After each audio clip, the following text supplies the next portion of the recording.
Welcome to Jammin' with Jason Mefford, a show where we discuss topics relevant to chief audit executives and professionals in audit, risk, and compliance. We discuss the technical and soft skills needed to navigate the minefields of organizations. You hear best practices and practical advice for helping you advance your career, and we'll even talk about music, mindfulness, and psychology, because we can. So sit back and relax while you listen to the #1 podcast in the world for internal auditors, unscripted and unedited. Hey everybody, I have a special treat today. I have my friend Mike Smith with me. And Mike is actually with KPMG. I'm going to let him give a little introduction here, but KPMG used to be one of the firms I worked at too. So, we had that in common as well. But, Mike, welcome. Why don't you just give a brief kind of discussion about your role so people kind of get a context for who you are. Sure. And then we'll just start talking and jump in, because I know pre hitting the record, we don't know exactly where this is going to go, but we're going to have a fun time because there's a lot of stuff that we have in common to talk about. So. Yeah, great, Jason. Thanks for having me. Excited to share perspective and have a dialogue with you and your listeners. So, I guess long-time listener, first-time joiner today. Anyway, so thanks for doing what you're doing. By the way, I didn't mention that before, but thanks for doing what you're doing for all of us, especially the younger folks that are kind of getting into this profession and navigating their way through how to become even greater impact. So for me, I am our U.S.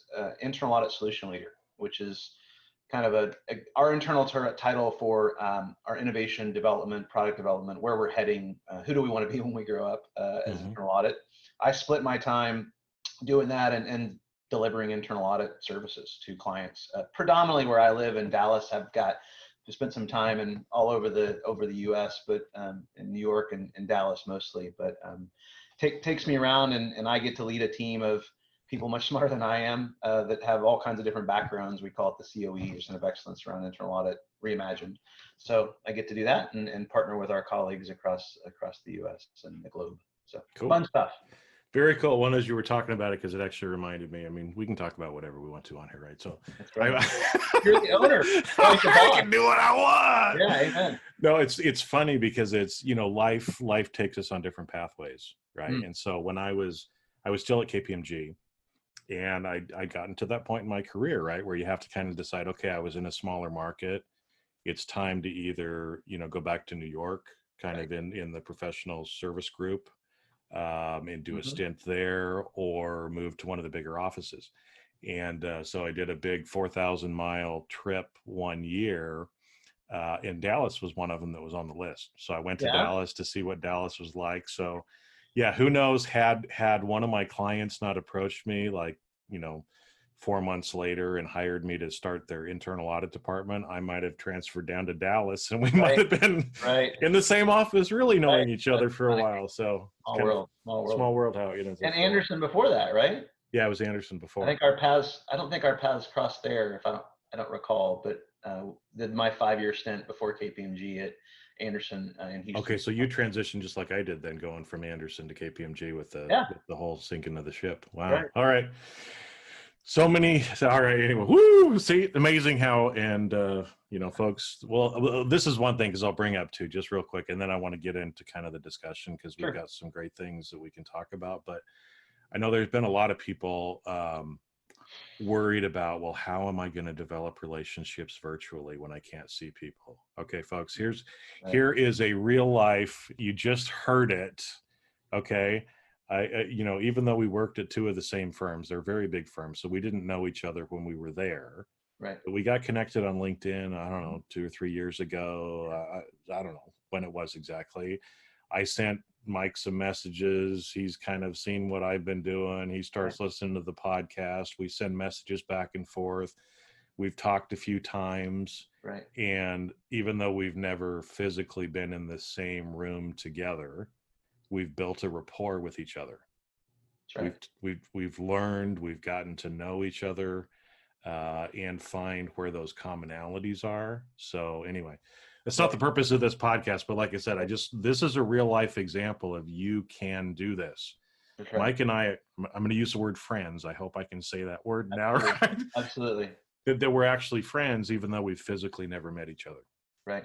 Well, that's the thing. I mean, I even think about the factor on Zoom. I know we're all spending far more time on the Zoom than we probably have cumulatively in our lifetime or would have thought we had. But even on a personal side, like my brother lives in Florida, my sister lives in Colorado, and we would occasionally, I'm the youngest of three, we'd occasionally connect. But now we're seeing each other and deepening the rapport and friendship and kinship and family every Sunday, right? Mm-hmm. Talk for an hour with my dad and my siblings, but it's effort, right? I have to set aside that time, which is I'm glad to do. But I think we've got to get away from the barriers that are preventing us, whatever those may be, personally and professionally, be able to spend the time that matters. And I was telling you before, I had my first audit committee meeting in person this week. Thank you to my client that said we come on out. And after we cleared all the hurdles internally for being appropriate to my check-in on service now, temperature check and all that. Yeah.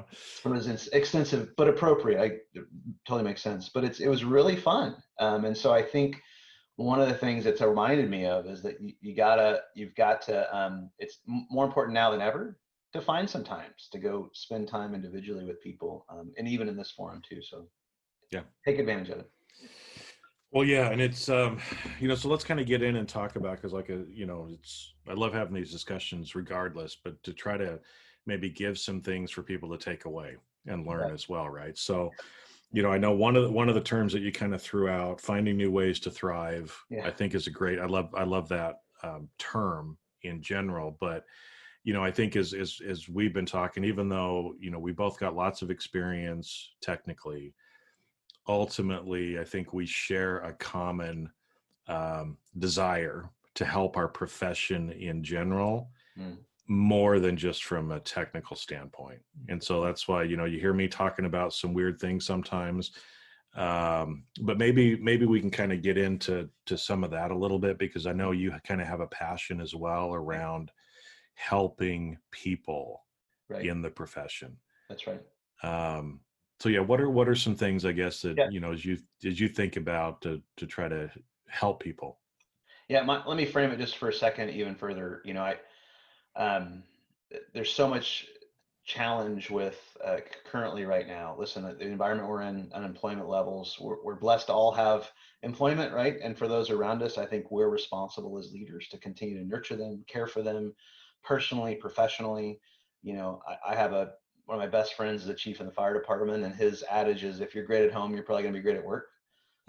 So the union of those things is important. So as we think about how we serve with others well, I think having a framework, and I'm an optimist, as I've shared with you, right? I think the glass is always half full, and if it's not, just get a smaller glass. Or it's always full. Yeah. It's just the ratio of liquid to air. That's even better, right? Yeah, exactly. So I think having that perspective and being I appreciate the balance of all of this, of the reality we're facing, but I get really excited when I can get, and I call it the trifecta, together to realize what great internal audit means for our profession. And the trifecta to me is the board level, the executive level of across the enterprise, and that audit leadership, right? Yep. And I say audit leadership, not just CAE, because I think we all know there's times when that CAE is really challenged by the connection with his or her direct reports. And so having not only a great vision, but a great team. And so that clearly starts with a strong CAE and what they're doing to develop themselves, their teams, et cetera. I know you do a lot of that as well, but I get really excited when we can get those folks together to figure out, to use the phrase, like, new ways to thrive. Yeah. And so if you look across what we do and the mandate we have, if you go academically to preserve value and to create value, right, organizational value, I think now more than ever, we have an opportunity to really kind of think through what that means to the organization today versus what it meant, last year. And most good CAEs have some strategic vision, strategic document, strategic plan, right? That's kind of table stakes, I'd say. But there are plenty that don't, or they haven't really kind of refreshed from what I'd say a customer standpoint. Like, what is the customer of the value chain that we create? audit committee, executive management, your own team, right? There's a lot of stakeholders, regulators for those industries, et cetera. And how does that kind of, what should those individuals be thinking about as they recast what their vision is to be moving forward? Yeah, and I think I think it's been changing in general, but I think this situation we're going through just accelerates certain things. It's almost like it pours gasoline on the fire a little bit, Oh, right? for sure. Diesel probably is more specific. Diesel more specific because it Because I'm burns from better. Texas, so I gotta, probably. Right? Oh, there we go. For those of you, I know it's usually audio, but you missed the cowboy hat. Okay. All right. I love it. Deep in the heart of Texas. Okay. Anyway, we got to get back, right? No, but yeah, because I think, like you said about thriving is such a great word. And I think there's a lot of different, pieces to this. Like you said, the trifecta, the board, management, audit, right? And audit leadership. Right. And, a lot of times it depends on the organization. Each group is kind of different, right? Sometimes there may be a relationship issue with the board. Sometimes there may be a relationship issue with management. Sometimes there may be a relationship issue within the audit leadership as well, right? And Sure. so, just like you said, your friend who's the fire captain, if it's good at home, it's good at work. I think and if it's not good at work, it's usually not good at home. That's and right. if it's not good at home, it's not going to be good at work. And I think this goes, into one of our passions that both of us have is kind of the work life and the human aspect to it. But also, as you were talking, is, when you think of it kind of from a trifecta standpoint, if audit leadership is not going good, then the relationships with those other two groups is not going to go good as well, right? So you think about it, even within the organization, if you're having trouble with your team, if you're having trouble managing yourself, right? Well, good luck, folks, with trying to help manage the board and management, as well. It's going to be difficult. Yeah, that's exactly right. And so one of the things I think about is we all tend to shy away sometimes from a full kind of health perspective, and there's plenty of views on whether it's mental health, emotional health, spiritual health, physical health, and I think people gravitate mostly towards the physical health, I'd say. But I think they're all connected, and you could argue different ones have different levels in the individual and the organization. But I think you have to step back and think through kind of how we're doing across those different dimensions. And I love the connection, right, of the health of one branch of the trifecta being enmeshed, right, being influencing rather those other two. And so I think for your listeners, I'd really challenge individuals to step back and see where they are, kind of do a bit of a health check, right? And that could look personal, that could look as a team, and where are we as a team? We just had a conversation with one of my teams this morning that felt like because of the COVID, we had stopped meeting, kind of allowing the whole staff to get together, talk about what's important to them. I mean, considering the social injustices going on, considering the pandemic, considering the recession, considering, rifts that are with some of our friends, like there's a lot of burden, much less, by the way, we still have to deliver high quality product. But do it home alone when you're not surrounded by anybody, right? Or the 3+ roommates you have all around the dining room table, right? Or you and I in our house, and like I said, my daughter walks in and my dog. I mean, that's fine, right? But I think we need to spend just a little bit more time there and equip as leaders the right tools for those individuals to drive forward. And so I think some of that may look, there's plenty of, let me step back. So if you look at how our colleagues in finance, IT, HR, name a function, are thinking about how they're transforming their agenda, they're probably not thinking about the mental health as much, perhaps, which is, maybe they are, maybe they aren't. But arguably, the operating model they're thinking about has, at least a handful of dimensions. And we tend to think people, process, technology, I know. But what about the delivery model, working virtually? What about working in different locations? What about the metrics and insights, and what are we doing around data, and how are we measuring ourselves? Or what about governance? Is the governance the same as it was before as it is now? And so I think we kind of have to expand the aperture from people, process, and technology to think more broadly around like how do our other colleagues thinking about, apart from this environment, how to transform, how to create more value, how to deliver, how to be purpose filled, how to care for our people. And I think you got to have, those 3 or 4 other dimensions added to your repertoire as you're thinking through where are we, how are we doing, what do we want to do differently, what's the new way we want to thrive, right? In the near term, what actions do we want to take, and how do we want to plot them out? Well, and I think that's important too, because it's, like you said, you can take something like an HR function. Okay, they're probably always going to have been thinking about people's well-being a little bit more, hopefully, because maybe that's why they went into HR, right? Where in internal audit, finance, compliance, we're kind of mainly get her done kind of, rule, check the box, whatever kind of thing, stay within your lane. And that's one thing that, looking at some of these other dimensions and just being honest and realizing you can't fully separate your personal life from your business life. Hopefully this, like you said, if your daughter walks in, whatever, right? I mean, again, it's like, well, oh my goodness, Mike, you have a daughter, right? I mean, it's who you are, right? And the personalities that people have, and that whole idea behind, because there's been a lot of scientific research, most of the actual physical health symptoms actually have some mental or psychological and emotional basis to it.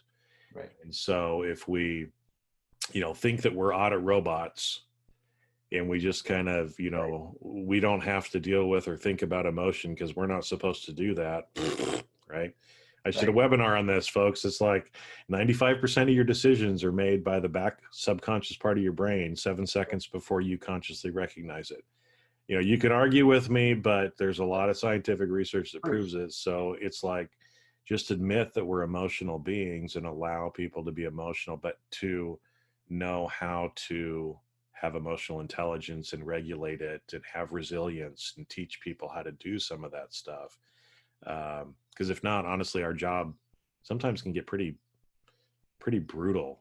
Well, I think that's where you have to come back to, for our values have been distilled down to, and I'm from Texas, so this reference you might appreciate it more, but it's the acronym I remember is for better iced tea, because I'm in Texas. So we all are here for better. Like, what are we going to do that drives something better?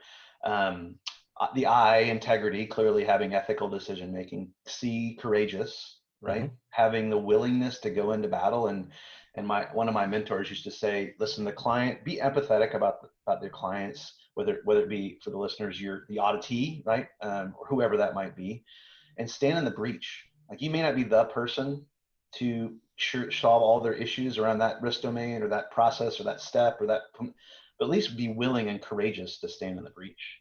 And then there's the idea of excellence, right? I mean, clearly we all want to be better. We want to contribute. We want to add value. And then ultimately the T together, like, there's no one that's going to, this profession, I love this profession because it requires you to work with others. And that's encouraging to me. That's how I'm wired. There's plenty of individual work, and you can be an individual contributor. The magic is when you get a bunch of individual contributors together. So as you go through this journey of like work and life and all these things, I think being anchored into the right value set, those are the ones for me and for us. But whatever those values are for enterprise, it allows you, I think, to frame up how to make those decisions better to move forward. I mean, that notion of being task oriented, can't agree with you more. Like, that is both a blessing and a curse, like everything. Blessing of the detail and the awareness and the connection, the curse of kind of the balance of being only in that and not having kind of that top down reminder of what is the enterprise trying to accomplish for all the stakeholders, right? Whether it's be the growth agenda, values agenda, social responsibility agenda, ESG. I mean, there's tons of things we can have, but let's anchor into those things as we move. Well, and especially kind of from a leadership perspective, right? Because again, that's part of that trifecta is the leadership themselves. And, realizing or being able to kind of set that vision, the strategic plan, explaining to people, that are working with us, how what we do actually impacts the organization, how it makes it better, because so many people, one of the biggest complaints that people have at work is that they don't see how what they do actually contributes. They feel like they're just kind of given a task, and it's like mushrooms, right? You feed them shit and you put them in the dark.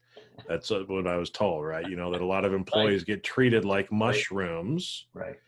And the problem is after a while, you don't understand how you're contributing. It leads to some dissatisfaction, disengagement at work, and then eventually people end up going off and doing something else, right? Because they don't understand how they fit into the bigger picture. They don't feel appreciated. And, without having some of that in there, it's incumbent upon the leadership to actually help share that, and be honest and real with people, Right. as well. Well, you got to be able to bring let's go back to the concept of the whole, like in my words, like the whole self, bringing your whole self to work, like whatever that means, right? Let's focus on not just the diversity and inclusion agenda, which I think is critical, is overlooked in most organizations for a variety of reasons. But clearly one of them is because if we have different backgrounds, we're going to have different origin stories that drive different perspective, right? That's what we need. And so if that's the case, what does that mean for our profession specifically? So if we had, let's present the idea of an internal audit generalist. Is that the future? Will we have even more generalists? I think that's likely not the case. I would agree. Right? We will have these levels of expertise. And so what if, as we think about our whole self, what about your personal interests, Auditor Joe or Joanna, right? And those personal interests may be in a risk domain or a way of interacting with the business. Perhaps you're more emotionally intelligent than another person. Maybe you're having a different role. And so I really am excited about the idea that if we do this right, we're actually tapping into expertise that we don't really recognize as the value. And then I'm thinking about, we were helping a CAE with kind of the Auditor of the Future program. That was really interesting. And we all know about bias, but the similarity bias that was penetrating the team, meaning they were hiring themselves over and over and over. That's right? That's been going on for a long time. That's not new. That is not new. So, but while not being new, how many people have really shifted from that? How many people are doing their assessment centers totally different? Not very many. That not enough. Yeah. I don't think it's even probably very many. I don't know if you have any more evidence, but nothing statistical, but supposition would say few. Yeah, few. Premise was like listening to them, and these are some. It was really interesting to hear some expertise again outside of just internal audit, but applying it to our professional needs around if these are the types of future capabilities and expertise that we need to complement the core of who we are as an internal audit capability, then we need to think about how we assess them differently, how we search for candidates, how we screen candidates, who screens candidates, how we get back together and challenge each other to contribute differently to that's the right person or that's not the right person. So I think if we can bring as leaders like that perspective together around the future auditor, right? The idea of kind of rethinking, recognizing similar bias, but actually doing something about it. I mean, even just case studies. And what if we just required case studies for every new hire? It seems like a pain in the ass if you got to look at a bunch of case studies, but at the same time, maybe you need to be doing that because you're allowing people to create something. And don't we want people to be creating something and problem solving and being critical thinkers? Like those are basics. And can you do that in an interview where you say, tell me about your past and what's the 3 things that you really regret, or those kinds of questions?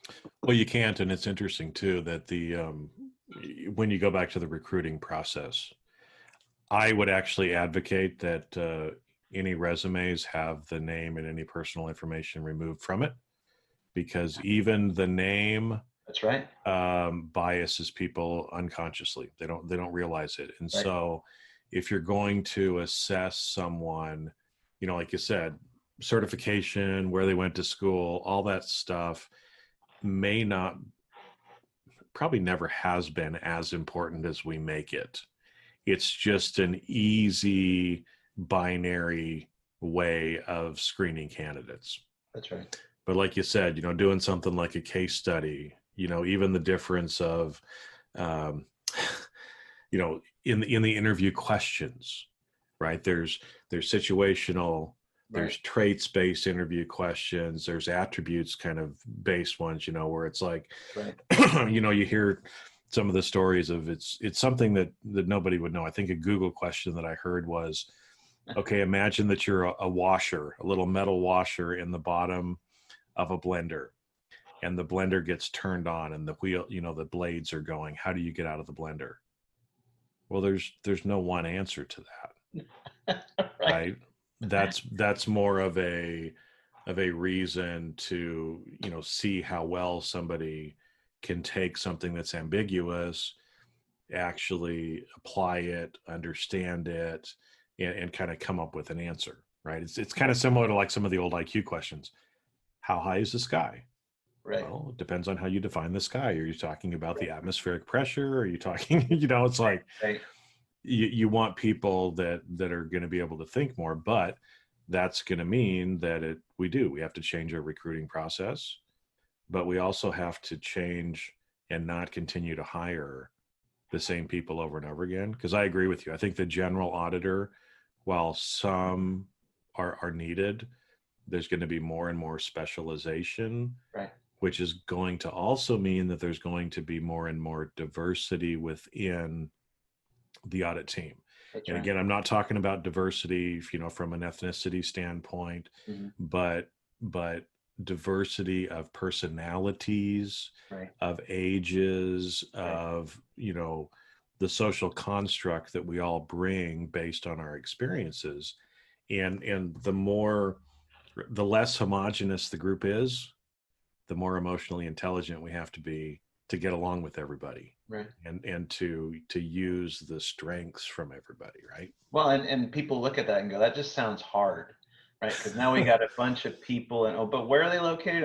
Are they in person? But we're based here, and you got to go back to the adage of nothing good is easy, right? So I mean, it's going to take effort. So why would we, if we see things that are valuable in the way, again, just our teams are structured, why wouldn't we spend the energy? Because the things that are hard could be exactly the right answers for what you want to do differently. And so, I don't know if it was Jobs or Google, but the old 70-20-10, like how are you spending your energy around change and innovation? 70% is around the core things of what you do, perhaps executing your audit function. The 20% are adjacent and the 10% are aspirational. And so I think we could apply that to all the dimensions we're talking about, whether it be investment dimensions around, everybody thinks we should go digital. So where are we going to spend all our dollars on technology and digital? Or how are we thinking about people? How are we thinking about the types of risks we're focused on? I think there was a study that, I don't have the stats in front of me, but the premise was, 96% of the risk functions were focused on like 14% of the risk domains that cause the biggest issues. Right. And so how are we rationalizing focus, investments, and time, effort, people to be able to do the things that really matter? And it's going to take some energy. Well, it is. And I think, kind of back to that study that you're saying, if a lot of that, again, was probably unconscious bias by the risk people because they were more comfortable, or they understood those 14 or 16% of the risk. They had no idea that the other 80% of risks actually exist. Right. And again, it's nothing about them, but if you've got a very homogenous team that thinks the same way, has the same personality, you're not going to have the best results. And like you said, it's hard, but, again, studies on diversity of boards, right? The more women that are on, the more minorities that are on, those companies actually perform better in the long term than the homogenous boards. So there's empirical evidence that it's actually true. But like you said, it's hard. You got to actually do things consciously. It means, we might actually have to develop relationships and get to know people on our team instead of just treating them like some machine. Here's your task list, put in your 70 hours this week and we'll see you next week. That ain't going to go over well in the future, because the world consciousness, if you will, is kind of changing. And this whole, maybe we can kind of talk a little bit at the end here about this whole self at work, because I think that's something that's coming. It's been coming this way. We have to be more open and accepting of it. Mm-hmm. Because if we're not, you're not going to succeed in the future if you don't allow people to be their whole self. Yeah, that's right. Well, and I'll just tell a quick story about myself. You know, I'm a big cyclist. Like I've been writing, don't do a lot of rating, but riding or racing bikes for about 30 years. And during this crisis, I've been riding more because, you know what, I don't have to commute, 30 minutes for each way. Got a little extra time. But I found it interesting. I did a few weeks where I'd take a lunch break and I'd go ride, and I'd listen to your podcast or somebody else's podcast. There's several I mentioned earlier. And I found that I came back really recharged, like the afternoon. And it was similar to those times when we would all go to lunch, right? We go to lunch and we'd have a little business conversation, but maybe a little bit of personal conversation or something expanding or just reset. And I find that to be able to bring our whole self story, I'm not promoting that everyone needs to go ride a bike at lunch, but especially when it's 100 degrees in Dallas. But anyway, it's a lot of fun, right? To be able to find ways to recharge yourself. And that's one of the ways I do it. And it's been great because of the flexibility we have, but that allows me to have a different perspective, to listen better to my team, to listen better to auditees and clients, right? To lead better through influencing my thinking a little different and having a different perspective. And so I think as we really challenge ourselves, what does that whole self mean? Is it okay for me to tell people I go ride my bike at lunch? Like there's a day when, gosh, I can't believe you do that. Why aren't you doing X, Y, and Z? So I think even in that conversation, you start to think about, are we willing to explore what the merge of work life is? It's kind of work life sometimes. Now I will get online, to be honest, I will get online. Last night I got online and sent a bunch of emails like 10:30 last night to no one that I expected a return from. But I had some time. I wanted to get some things out. I was really focused and alert, and it made sense for me. A couple hours earlier doing some other things for my family. So I think we're going to have to realize that we've none of us have had an 8 to 5 or 9 to 5 or whatever job for more than decades, right? And this profession requires you to really, and gives you an opportunity to lean in at different times, in different ways, and contribute value in that way. So I think it's important to think about the diversity at which we use our own energies and how we recharge to be able to be better in doing that. So. Well, yeah, because we have to do it ourselves, right? You need to be responsible for doing it for yourself, but we also have to allow others in the organization to do it as well, right? So I participated in the Mindful Workplace Summit a few years ago. And, the whole idea, again, that, 20 years ago, people would have been aghast at this, but large companies actually setting aside workspace, for people to go in for a quiet room. Right. In the old days, it'd be like, you don't need to take a nap during the middle of work. Right. Or you don't need to be quiet. You need to be out here working. Right. Or, doing, allowing somebody to do like yoga, in premises during the lunch hour for those who wanted to go and do yoga together. Right. Little things like that actually help recharge, energize people. In fact, I'm going to get the study wrong in which book it's actually from, but again, they've done a lot of research on productivity, and you're better. We can only concentrate every about 20 to 30 minutes solid anyway. And so you're better off to work in like a 50-minute increment with a 10-minute break. Right. And so whether that break is getting up, walking around, going outside, riding your bike for 10 or 15 minutes or whatever, or, reading a book, doing a Rubik's Cube. I actually have a Rubik's Cube on my desk because it literally stopping and taking 2 minutes to manipulate that Rubik's Cube actually changes the hemispherical connections in my brain and kind of recharges, and then allows me to actually get back to doing what I'm doing. Yeah. And so it's all these little things, and to realize that it's okay to be yourself. It's okay to bring your whole self to work, because actually that's what makes us stronger too. That's right. When we rely on everybody's strengths, that's how we become a better team. Yeah, and you realize where the challenges are. I think people become more open around where they are challenges, and you find that as we look, and another reason I love this profession is we get to serve, right? I mean, we get to serve the board, management, our teams. Like the breadth of impact we can have is, if done right. That's why I love what great internal audit can be for a company. Mm-hmm. Is phenomenal, and that means that there are strengths and weaknesses and opportunities and threats and all the strategic perspective you may have, but to be able to make a lift. I will make it. So I'm a college dropout, right? I don't know if I remember telling you this, but what? How can you work at KPMG if you're a college dropout? I did go back actually. I drop out, drop in. Maybe that's okay. Okay, there we go. Like more of a V, maybe a U, really, not a V. But I finally remember, so Kevin Farley was a roommate of mine back in the day at Southwest Texas, and I'm sure he's listening today. But he and I would have these, like, we got to go study. Like, I know, like, both of us in essence were dropouts, but we were back in and we were full tilt, man. We were getting this thing done and getting it done well. And it worked great, and I got a job and all that kind of stuff. The rest is history. But we used to do set the alarm. We did 45 minutes, by the way, because we had short attention spans. But 45 minutes, and then like for 15 minutes, we dork around and it was amazing. Like, we both did a heck of a lot better on our pursuits academically, and by the way, had some fun, although not really quiet in the Alcac library at Southwest Texas. We were in trouble occasionally, but it wasn't a quiet for. But I think that's really right. But what I find is that people don't apply that outside of academics. I don't think people are applying that in their professional aspects.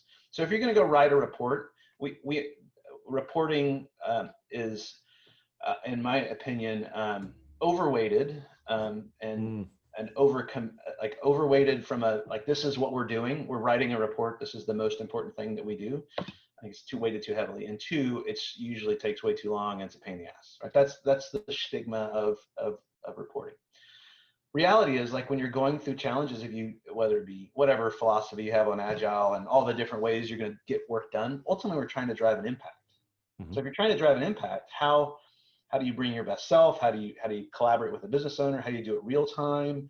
How do you take breaks? Let's really work on this one item and really beat it down for an hour or 45 minutes applying this, right? I think that's really important to step back from, especially for our people that are earlier in their career, that are being led by people that have been in this career for a long time. And maybe there's this dissidence, barring a term I think you were using previously, around kind of how people are driving them to be led, when reality is there's a much better way to work that they probably had in their academic environment, but they haven't applied to their professional life.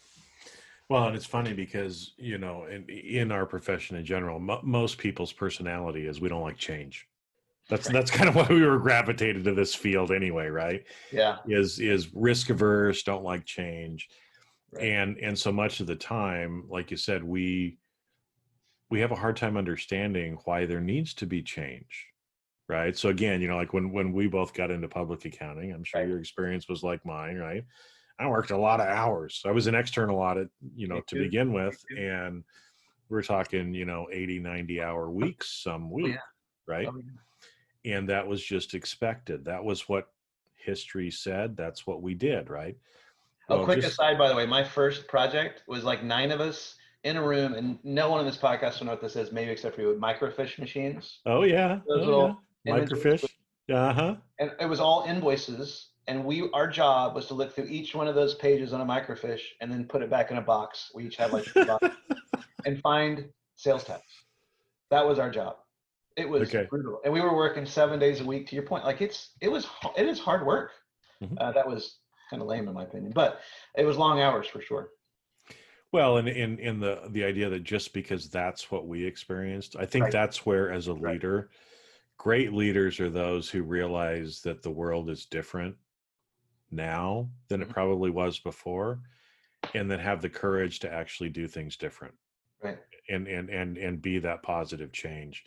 There was no reason, like we had a stupid requirement. You had to come in on Saturday. And I remember one week I literally worked 90 hours in the 5 days. So you do the math. I didn't sleep very much that week. Right. And then the manager still told me I had to come in on Saturday. And I'm like, are you kidding me? You work 60 hours the last 5 and I still have to come in on Saturday. Right. Things like that just are silly. They're silly stories that we've told ourselves of the way the world is. Most of the things that we believe that way are actually not really true. And so having the courage to actually, stand up and say, hey, we don't have to do it this way. Hey, you know what? It's okay if you take a 10-minute break every hour. Right. I would encourage you to do it. You're going to be Right. more productive, right? Right. I would encourage you to, go ride your bike during lunch or whatever it is. Right. Right. Or if you're not a morning person, sure, you can come in at 11, Right. right? But you're still going to be working later. I mean, it's, Right. I've got one guy on my team. He sleeps during the day usually. So it's almost like, he's halfway around the world. So we know Right. that, I require that there has to be a Yeah. certain amount of my working hours and his working Yeah. hours to overlap. But that's just from a training perspective. But he gets his stuff done, at 2 or 3 in the morning when I'm asleep, Right. and to realize that things like that are okay going Right. forward, right? So let me ask you this, and we may be keep me honest on our time, but audit CAEs, what's the biggest challenge you're hearing? And I'd love to compare notes for CAEs, like in all this aside, like this all we're in, right? You and I are in, but there's all these practical realities, constraints, et cetera. What are the top couple that you hear most persistently among leaders? Well, I think probably the two, especially kind of in this arena right now, is we tend to be victims of our circumstance. Mm-hmm. And so these two things that I hear over and over again are more people playing victim without really realizing it. And I know this is a harsh reality for a lot of people, but we all play victim more than we realize it, if you stop and think about it objectively. But the ones that you always hear is, my budget's cut. Nobody will give me any money, blah, blah, blah, blah, blah. They don't value internal audit. I can't hire people. Most of the people that are doing that are in that victim mode. The reason why they're usually not getting it is because they don't know how to make a sales pitch. They don't know they haven't developed relationships with people, and know how to actually use emotion. They're not emotionally intelligent. They don't understand how decisions are made. And so that's one that I hear from almost everybody. I mean, there's rarely a chief audit executive that goes, wow, I get paid way more than I should be, and I have all the budget that I ever need, right? Right. So that's one.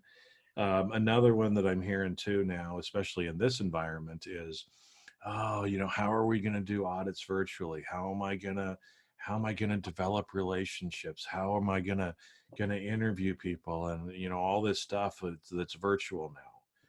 Well, again, for the most part, folks, it's just a different medium. You're still doing the same things. You can still develop a relationship with somebody like we talked about at the beginning, right? Mike and me, Yeah. Right. Right? Exactly. You can do it. Yeah. But so don't fall into that victim mode of thinking, oh, it's different, I can't do it, blah, blah, blah, blah, blah. The medium just changed. The principles are the same. Just go out and do it.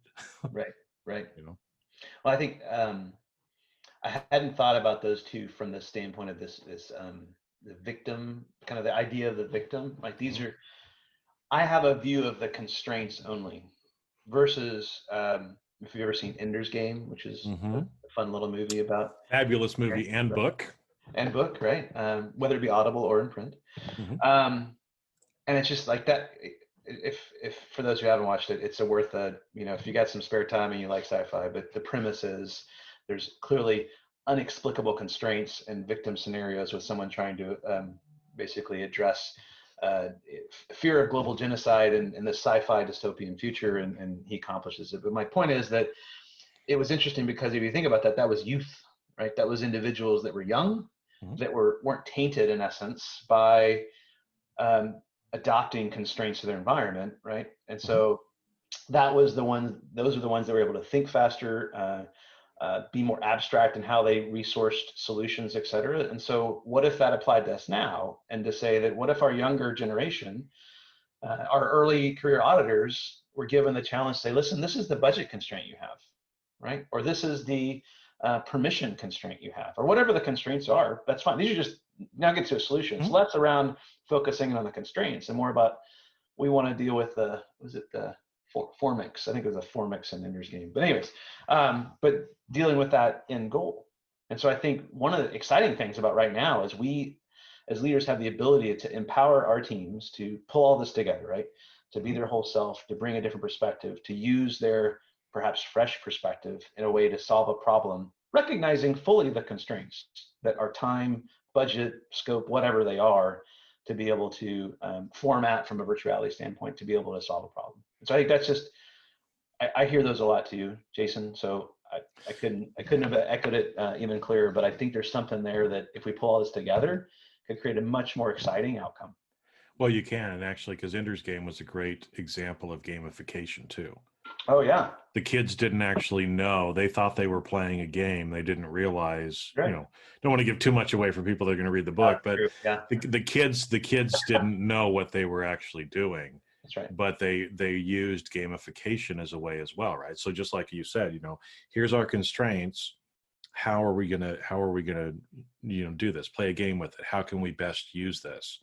Because sometimes I'll still get people that I mean, I've been through all the executive ranks and now I'm really a CEO. Okay. And I get some people sometimes that say, well, internal audit should just have an unlimited budget because we're so important, or risk management should have an unlimited budget. And it's like, you folks have never run a company if you think that, because there's always constraints on resources. That's right. And so you always have to make a decision that's in the highest and best use for the organization and from an investment perspective, the return. So, but yeah, you can do some things creatively to be able to make the most of it, show your stewardship to the board and to management by how well you're taking care of those resources, and actually start thinking of yourself as an investment center instead of a cost center. You start thinking of yourself as an investment center, you start acting like an investment center and showing the results, then the CFO is going to start seeing you as an investment center. That's right. Yeah, the tagline for my team is this kind of internal audit reimagined. Like what if, imagine if, like as a way to introduce for ourselves as a mantra to kind of move towards something that could look very different. But I love the stewardship comment. It doesn't matter, it's internal audit. Insert HR, IT, anybody, Georgia business unit, Korean, whatever it is, like we all have to be good. I love the stewardship idea. Like what's the best way to steward your resources, personally, professionally, your time, et cetera, but be willing to move forward. Yeah. Oh, great stuff. Great stuff. Yeah, man. I know I could keep talking all day, but I know people got to get back to whatever they're doing. And we do as well. But Mike, thanks for coming on and talking. Every time we talk, it's kind of fun because, like I said, we've I think view a lot of the stuff, and the whole self at work is, to me, it's an important thing. That's why I know you're still doing a lot more of the practitioner, stuff of actually, helping actually get the audit plan done, getting shit done at work. Right. Where now I'm focused more kind of on that whole self and more of the psychology and mindset and the leadership and the transformation and growth from an individual perspective. But yeah, just love the discussion today. So fun stuff. Thanks, Jason, for letting me share some thoughts and hearing your views as well through this time has been helpful. And I think all of us have a great opportunity today, tomorrow, the next week. It's just a matter of finding those things in there that really can move the needle personally and as a team. Well, it can, and if you can reimagine it, you can make it happen. That's right. Because everything that is created in physical form is first created mentally, because everything in this world is mental. And maybe I'll get into that on a deeper podcast later. We don't have time for that today, and it might take a couple to get through. But anyway, it's so just like you're trying to help, reimagine what internal audit could look like. Everybody out there that's listening, try to reimagine what it could look like or how things could be different where you're at too. Just start thinking about it. Ideas will come to your head, and then start taking some action and make it different. Yeah. Good stuff. All right, man. Well, thanks, Mike. Yeah. Thanks for the time today. Appreciate it. You bet. And that's a wrap. Thanks for listening to today's episode of Jamming with Jason. Keep on rocking in the audit world. Have a great rest of your day, and I'll catch you later on the next show. If you'd like to earn continuing professional education for listening to today's episode, head on over to C-Risk Academy at ondemand.criskacademy.com. And that's C as in the letter C, riskacademy.com. Not only do you get a CPE certificate, but you also will have access to the video version of today's show. The views and opinions expressed on this show are that of the individuals and not of their respective organizations.